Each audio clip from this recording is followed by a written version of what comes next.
Suba, just like you were mentioning, there's that high level vision of where we should be headed that doesn't get bogged down in the day to day, because there is a crisis every day in every hospital in our country. Absolutely. It's every day.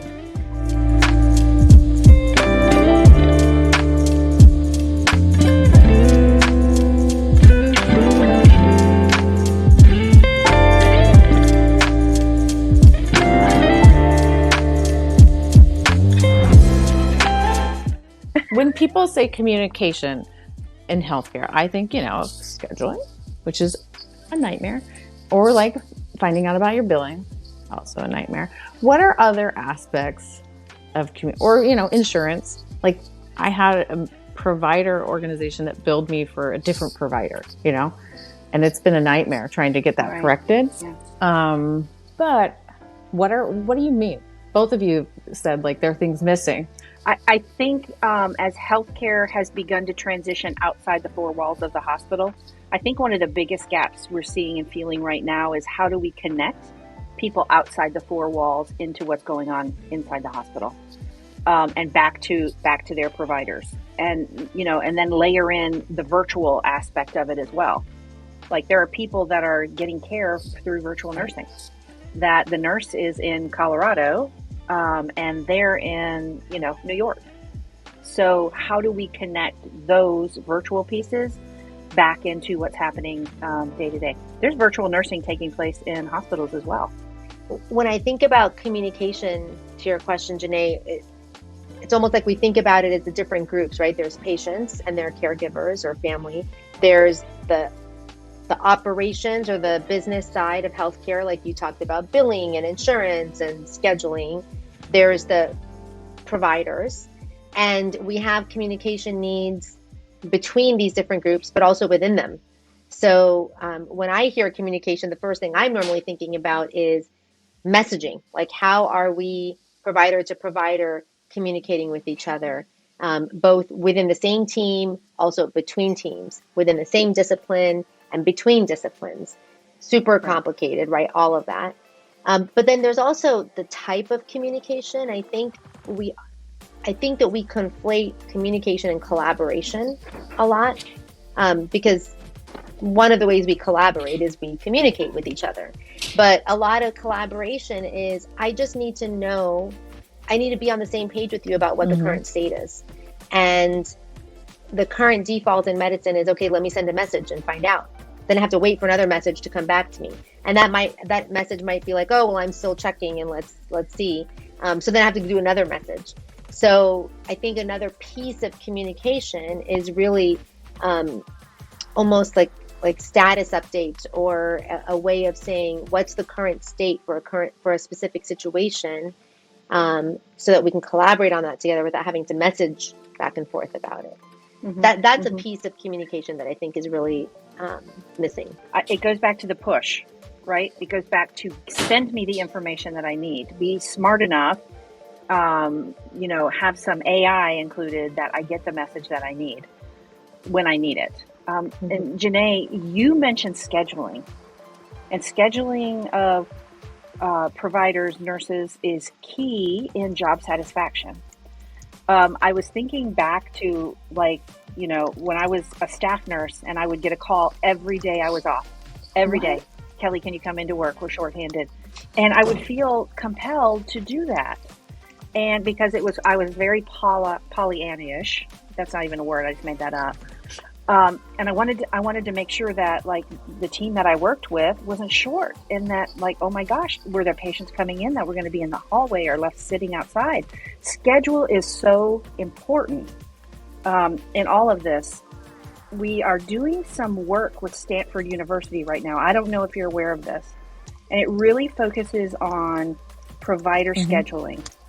And when providers make requests to be off, for instance, Subha might want to play golf every Tuesday afternoon and doesn't want to be disturbed or placed on the schedule or have any patients that are Are you good at golf? Tuesday afternoon? Absolutely. I mean, only Tuesday afternoons? I think we might need more days. Now, if we could write that rule, and we never worked Subha on Tuesday afternoon, and that golf brought joy into her life, and made her happier when she was at work and happier when she was at home, that provides that job satisfaction and joy in the workplace. So that's just one small metric. But if we looked at that over a year and we provided every request that Subha wanted, would she be more satisfied in her job? So we're doing some research right now with Stanford. Well, it's just in the beginning stages, but it'll be so neat to see how that plays out. Well, this is what I was saying is different in other industries. And it's funny, Kelly, as you said that, it struck me in the hundreds and hundreds and hundreds of conversations I've had in the last few years in my role. I don't think the words job satisfaction have ever been said. You know, usually it's yes, we need to do more with less. We need to make people more efficient. We need to do X, Y, Z. But there just feels like there is a huge indifference or gap in thinking about job satisfaction and whether that's important for nurses and doctors and therapists. Wow. I feel like maybe there's more now with nursing because, you know, we're having such a crisis. But I usually just hear people speak disparagingly about doctors. Well, I think it's also like that. Like, you don't need to ask someone after they got hit by a car if it's like a great day for them. Like some of it's like, we're not totally comfortable saying, hey, I noticed you're doing really crappy. Like, do you want to talk about that? You know, if we know it's uncomfortable, I think in general, and I don't know if this is just an American thing. Actually, I mean, I do know some of this. Like, we aren't comfortable with letting people be unhappy or letting people be dissatisfied. Like, we either think we need to fix it or we need them to stop. And I think for a long time in healthcare, we've needed the people to stop. Like, and it's finally to the stages where it can't be ignored. You know, you can't just be like, can we just not do this conversation right now? But I get it. You know, if we know someone's having a horrible day, sometimes we don't need to ask, you know? Yeah. No, first of all, are you prepared for the responses? And, you know, like I learned early on in leadership, don't ask if everything's okay or what I need if you're not going to do something about it. Exactly. Like, that's what I was going to say is ask me, but do something. Yeah, you've totally devalued me if you don't take action on it. It doesn't work. And there are not a lot of assessment tools or programs that are also looking at people's personal preferences, people's personality types, people's work styles, where you have that in some different industries. But when I'm looking at well-being initiatives, and correct me if I'm wrong, because I'd love to hear about them. They're not like, okay, what's your leadership style? Like, do you need to get stuff done before you can relax? Like, where are you at? And I think if we had more targeted planning, like, even though it's not necessarily like another well-being survey, like, are you happy today? The example of like note taking. I know a while ago, they had a publication. It was about how, well, notes after a night aren't always what makes people unhappy. And the electronic health record companies are like, see, I told you so. Like, it's not always that people don't want to take notes. Some people like it. And it was like they had somehow absolved themselves of like making a better product, right? But I think also there's some credibility to that. Like, on the other side, I heard advice once from someone. I was like, maybe I should just take an easier role, like do less. And she's like, I'm going to tell you something. My best advice was do the job and get the job you'll actually do instead of getting paid less, because you're going to do that work anyway. And she was right about me. Like, I like doing things. Okay, funny story. I don't know how much time we have, a few minutes, but my daughter is also a nurse. So I received a phone call from my daughter and she was crying. It was her first night shift. Oh, and gosh. I said, what's wrong? I was like, is the patient okay? Because that was my first thought. And like, no HIPAA violations happened. And she said, I got yelled at. And Subha, I'm sorry, but she got yelled at by a physician. And guess what? Unacceptable. Unheard of. It is. It's just, I've never heard a story like this. It happens all the time. It happens all the time. I just don't understand. she called the physician who was on the little piece of paper that was taped to the counter, who was supposed to be on call for that specialty. And they had made arrangements to change, and nobody updated the schedule. So the physician was upset.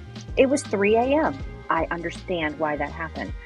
But oddly enough, I received a call from a friend of mine, and she said, hey, I want you to come look at this company I'm working at. I think it's really great. You could do wonderful things here. She told me what it was about. I was like, I'm sold. I'm coming. Yes, I need to fix this because somebody's upset my daughter, and I want to fix that problem. I love this. So, probably somewhere in the future, there's going to be a problem that I feel like I have a role to play in making things better. It's what drew me to consulting. I did consulting for years around, improving quality and outcomes for patients, taking care of clinicians so that they can take care of patients, and doing it all in that reliable fashion. Subha, you mentioned checklists. So familiar with checklists. I love them. We haven't done a great job with implementing those widely.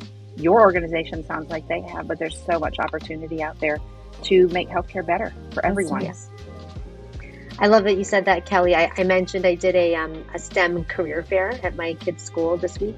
Yeah. And I talked to the different things about my multiple different career trajectories. But I said at the end of the day, the two things that drive me are helping people and solving problems.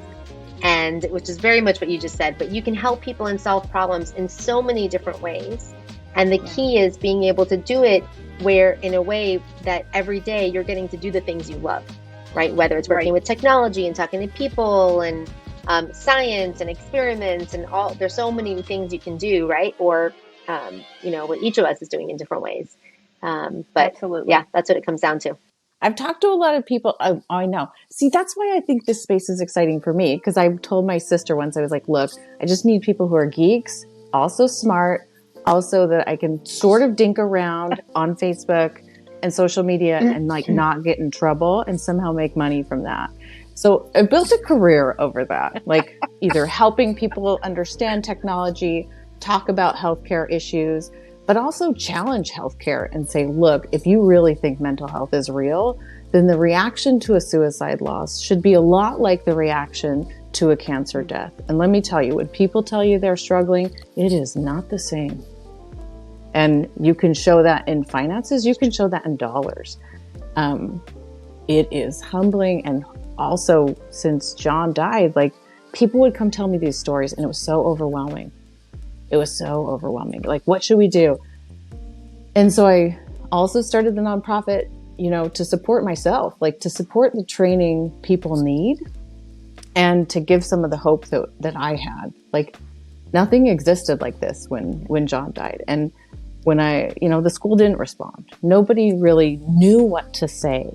And the things that I'm excited about are just other people also finding that strength and the belief that they can improve things. Because I think that's a hard hope. And I've talked to a lot of people lately who don't have it anymore. Anyway. Well, Kelly, it was a pleasure. Thank you for joining us. I really enjoyed talking to you, and I'm going to ping you so we can talk more later because I want to learn more about what you're doing. That's awesome. Thank you so much for having me. It's been an honor.